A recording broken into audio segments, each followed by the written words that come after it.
It is August 9th, 1965. This is Lee Kuan Yew. He has just learned that Singapore, his territory, has been kicked out of Malaysia. Now, he must deliver the news to his citizens, live on national television. But he cannot continue. His voice cracks. He stops. He cries. Why did this happen? Because Kuala Lumpur, the capital of Malay Muslim-majority Malaysia, is afraid of Singapore. Afraid because it is a Chinese-majority island. Afraid because one day its port might shine brighter than its own. So Malaysia expels Singapore out of convenience. For Lee, this is devastation. Half of Singapore's water comes from Malaysia. 90% of its food is imported across the causeway. Without Malaysia, Singapore is finished. A speck of land with no farmland, no oil, no minerals, no industry. At this time, Singapore is just a slum-ridden, overcrowded port. 75% of families live in shacks or squatter huts, without toilets or running water. Families cook over charcoal, share filthy standpipes, and queue for public toilets. More than half the population cannot read. Ethnic riots between Malays and Chinese erupt in the streets, leaving bodies in the gutters. This is the country Lee must lead. A country that looks less like a nation and more like a failed state waiting to collapse. And yet, unbeknownst to him, these tears are not the end. They are the beginning of one of the greatest comebacks in history, because the man crying on television that day refused to surrender. From this insignificant port, Lee Kuan Yew will begin to fight corruption, move the poor from slums into proper homes, and open the island to foreign investment. He will design a bureaucracy so strict that, honestly, even spitting on the ground or chewing gum could land a citizen behind bars. Through iron discipline and relentless order, he will forge one of the richest nations on earth. So rich and so well governed that it will become a textbook model of how to build a country. He will build a city richer not just than Kuala Lumpur, but than Malaysia itself, cleaner than London, safer than New York.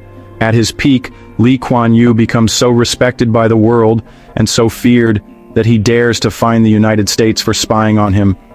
And America pays. He even dares to call Australia the white trash of Asia for relying only on raw exports. And Australia listens. Because on that day, Lee discovered something. Singapore may not have resources, but its people were its resources. This is Lee Kuan Yew, the man who made Singapore. For 6 weeks after his speech on national television, Lee Kuan Yew disappears. He locks himself inside Changi Cottage. He cannot eat. He cannot sleep. Doctors prescribe him tranquilizers.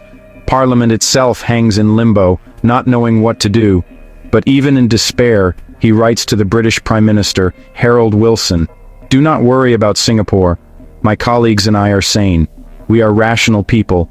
Even in our moments of despair, we will weigh all possible consequences before we make any move." After 6 weeks of recovery, this is the political chessboard Lee has to face. A tiny port with no army, no food, no natural resources, surrounded by enormously larger, possibly hostile neighbors. Diplomacy comes first. The world must recognize Singapore before it disappears. Within a month, Lee pushes his country into the United Nations and wins acceptance. But the region around Singapore is dangerous. In March 1965, 2 Indonesian Marines bomb Singapore's McDonald House, killing 3 civilians and injuring 33. The attack is part of Konfrontasi, President Sukarno's violent campaign against the new Federation of Malaysia, of which Singapore was briefly also a part. Singapore captures the bombers, tries them in court, and sentences them to death. In Singapore, they are terrorists. But in Indonesia, they are soldiers following orders, heroes. Executing them inflames nationalist anger erupts in Jakarta, where students storm the Singapore embassy. Desperate to stabilize relations with the Indonesian giant, Lee personally flies to Jakarta. At the graves of the 2 Marines, he bows and scatters flowers. He is not here to apologize. It is humiliating, but necessary. Singapore needs Indonesia to be its partner, not its enemy. By 1967, Lee co-founds ASEAN with Malaysia, Indonesia, Thailand, and the Philippines. Singapore is no longer alone. It now cooperates with its neighbors. Militarily, the island is vulnerable. The British are leaving, and Indonesia and Malaysia could one day turn hostile again. To address this, Lee establishes national service. Every young man must serve. For training, he secretly turns to Israel, a small country like his, admired for defeating its much larger Arab neighbors with a smaller, disciplined army. Israeli advisors help build the doctrine of the new Singapore Armed Forces. By 1971, 16,000 men stand ready. Lee's rule is blunt: if you cannot defend yourself, no one else will. Now that Singapore is recognized by the world, has ties with its neighbors, and can defend itself, Lee turns inward. The greatest threat at home is not just poverty, it is racial tension. Chinese, Malays, and Indians often clash violently. Lee declares that all races are equal, but the state will set the boundaries. He establishes 4 official languages: Chinese, Malay, Tamil, and English. Every child can learn their mother tongue, but must also learn English, the common language that will unite them. Religion, too, is tightly controlled. Any attempt to spread faith in ways that could cause division is forbidden. The economy, however, is still collapsing. To fix it, Lee brings in Dutch economist Albert Winsemius. His advice is blunt: forget ideology, forget nationalism. If you want Singapore to succeed, make it irresistible to foreign companies. Keep taxes low, fight corruption, guarantee stability, clean the island from top to bottom, no rubbish, no riots, no slums, build factories, train your workers. If you do this, multinationals will come. With the influx of foreign money, factories rise. American and Japanese giants arrive. Texas Instruments, Hewlett-Packard, General Electric. The dockyards the British abandoned become shipyards. Lee channels resources to create Singapore Airlines and Neptune Orient Lines. The education system is instantly reoriented to produce engineers, technicians, and workers who can serve these companies. With the earnings from these investments, Lee transforms daily life. 3/4 of Singaporeans still live in slums and huts, so he supercharges the Housing Development Board, the nation's public housing. Hundreds of thousands are moved into concrete apartments with running water and electricity every year, giving every family a stake in the nation. To pay for it, he requires workers to deposit around 20% of their wages into the Central Provident Fund. On paper, it is for retirement. In reality, it becomes a giant pool of national capital used to build housing, finance infrastructure, and fund investments. Notice, he never diverts money into welfare handouts. No subsidies. Every citizen must stand on their own. To have an efficient apparatus to manage all this, Lee doubles the salaries of ministers and civil servants to enhance their commitment, then unleashes the Corrupt Practices Investigation Bureau. Anyone caught taking bribes goes to jail. When his own Minister for National Development, Tay Chang-wan, is caught taking $1 million in bribes from 2 private companies, the CPIB moves in immediately. Before he can stand trial, Tay swallows pills and kills himself. Lee's reaction is cold. He has done wrong. He has received bribes. I cannot save him. No one is above the law. Even a loyal minister is expendable. Because if we accept one exception, everyone will do it. Finally, Lee launches the Garden City campaign. He orders trees planted along highways, rivers cleaned of sewage, and parks carved into the city. Cleanliness and greenery become propaganda, a signal to the world that Singapore is no longer a slum. By the early 1970s, in just a few years, Singapore has a flag, an army, an economy, and a propaganda machine blasting one message: Singapore is rising. In the 1970s, Lee Kuan Yew shifts to expansion. Factories are not enough. He builds Changi Airport, opened in 1981, instantly ranked among the best in the world.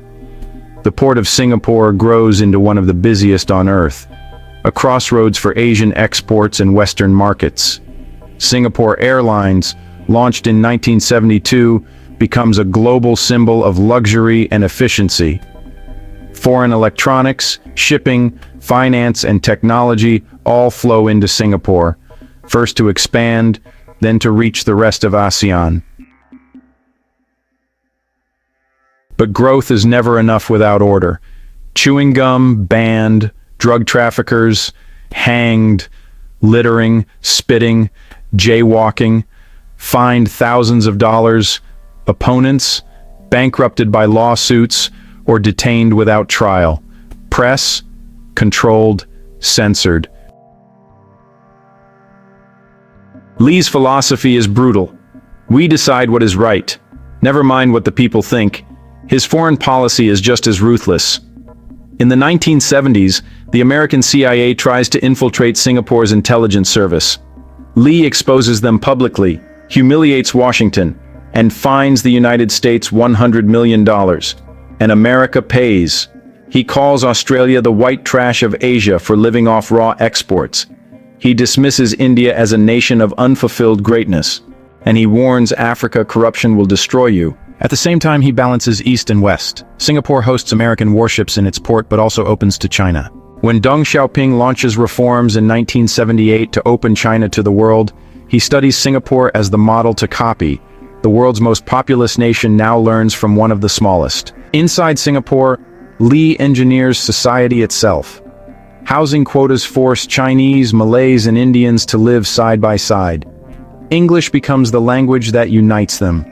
The Stop at Two campaign discourages families from having more than 2 children, until Lee realizes it is pushing the country toward rapid aging. Long-haired men are banned from public service. Women are pushed into schools and jobs. He even suggests that only smart women should reproduce, while the poor should sterilize themselves. Lee is not just making policies, he is manufacturing Singaporeans. But his toughness is not an accident. He grew up with a gambler father who squandered the family's money. His mother, not his father, held the family together. In 1942, he watched the British Empire collapse in just 70 days in Singapore to the Japanese army. The shock never left him. In 70 days, the British Empire was finished. I decided then, no one will push Singapore around again. Under the Japanese, he narrowly escaped the Sukching massacres, when tens of thousands of Chinese men were rounded up and executed. He survived by pure luck, told to fetch his clothes, then spared by a different guard. To survive, he learned Japanese, adding it to his English, Malay, and Chinese. He even tried to sell glue during the war before becoming the top student of his generation. These scars taught him, never depend on anyone, never trust chance. Everyone must stand on their own. And the results prove him right. By the year 2000, Singapore's GDP per capita, $24,000, already matches Canada at $24,000 and France at $22,000. By 2025, it reaches $90,000 per person, higher than the United States at $85,000 and far above its neighbors Malaysia at $12,000 and Indonesia at $5,000. In education, Singapore ranks at the top of the OECD PISA tests, beating Finland, Japan, and South Korea in math, science, and reading. A country with no resources has become an intellectual and financial hub. But the cost is freedom, and Lee's defense is blunt. I am often accused of interfering in people's private lives. Yes, if I had not, we would not be here today. In his last years, Lee walks through the garden city he created. Time made him frail. By the 2010s, his health declines. In March 2015, he dies at the age of 91. At his funeral, almost 2 million Singaporeans line up in the rain to say goodbye to the dictator who gave them hope. This is Lee Kuan Yew, the man who made Singapore.